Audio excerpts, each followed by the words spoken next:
সবাই ইফতার করতে এসেছি, এরপর আমরা একত্রিত নামাজে বের হয়ে যাব, রাতে সেহেরি।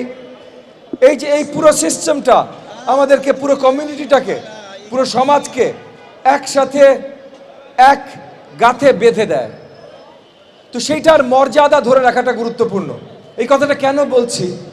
কারণ রমজান মাসে যেমন এত কিছু, এত সোয়াবের অপরচুনিটি, একসাথে হবার অপরচুনিটি, সুযোগ, একই সাথে ভাই আবার অনেক বিশৃঙ্খলাও হয়। রাস্তা দখল, ব্যবসা দখল, আমাদের এক একজনের হয়রানি শুরু হয়ে যায়। বাজারে অনেক ব্যবসায়ীরা তারা দ্রব্যমূল্য অনেক বাড়িয়ে দেয়। এই অসামঞ্জস্যগুলো, যে অসামাজিকতা যেগুলো আছে, সেগুলো আমাদের বর্জন করতে হবে।